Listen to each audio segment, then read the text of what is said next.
What's up everybody? Today we're going to be tying this insane buggy looking jig, and although I usually fish this for crappie, bass, and walleye, I've noticed that trout love it too, especially through the ice, so I'm going to show you some footage from last ice season of me catching some fish with it. So for this jig, we're starting off with a 1/16 ounce jig head. It's a round jig head, powder painted in Barlow's brown and orange vein powder paint. For the thread, we're going to be using an olive UTC Ultra thread in 70 denier. We're going to start that thread behind the head and take it down to the point of the hook. And then for the tail, we're going to be using these Sili Legs. This is barred pumpkin with green and olive flash. So we're going to take a few of those, just 3 or 4, and tie those in right there on the tail. We want to tie them a little bit long so we can clip them to length. So give it a couple loose wraps to hold it down. Then we're going to clip those off and just tie them down nice and tight, make sure they're secured. Bring that thread back down. And now we're going to clip these to length, so we want to pull them taut but not stretched so we can get an accurate length. We want it to be about the length of the hook.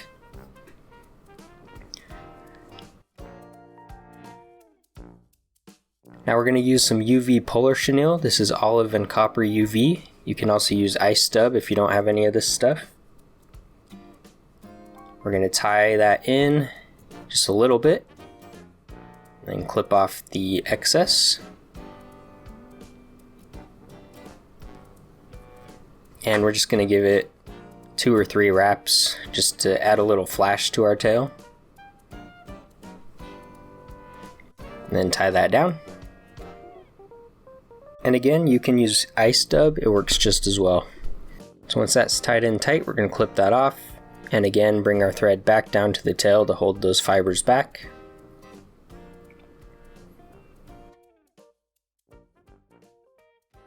Now we're going to bring our thread up a little bit, about halfway to the head, and tie in a few more of those Sili Legs. This time I'm doing 4. I'm going to tie those in nice and tight. Again, we want those to be a little too long so we can clip them to length. Clip off the excess. And once those are tied in nice and tight, I'm going to bring 2 to each side. And then tie them in right there so they stay right where they're at. Just like that. Then again, clip those to length by pulling them taut. And clip them in right at the end. And finally, we're going to use some Fly Fish Foods Bruiser blend. This is Junior Bruiser blend in brown. We're going to get a little clump of that and stack the fibers by pulling them apart and putting them back together so we can line them up. Once those are nice and stacked, we're going to tie that in so that about half of the fibers go up toward the head and half go down onto the body. I'm going to tie that loosely and then move those around so that they surround half of the hook.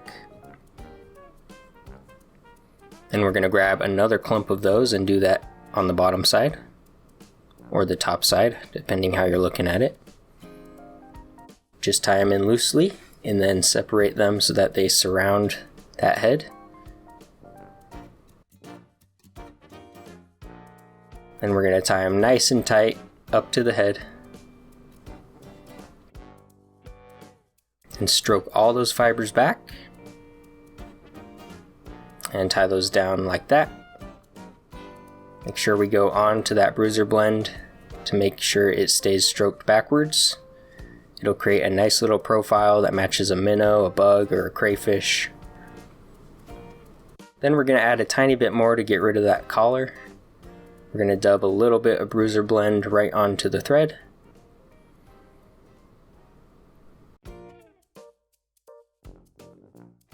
And now we can whip finish.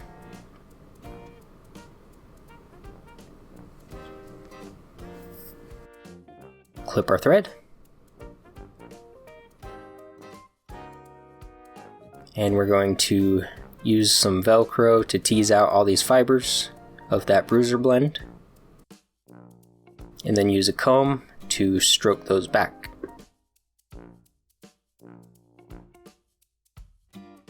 There we have it.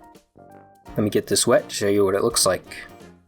This thing looks insane. I don't really know exactly what it's meant to mimic, but whatever the fish think it is, they go crazy for it. Here's some footage of me using it through the ice last season to catch a bunch of trout.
Thank you so much for watching. If you enjoyed this video, please make sure to like and subscribe, and consider becoming a channel member.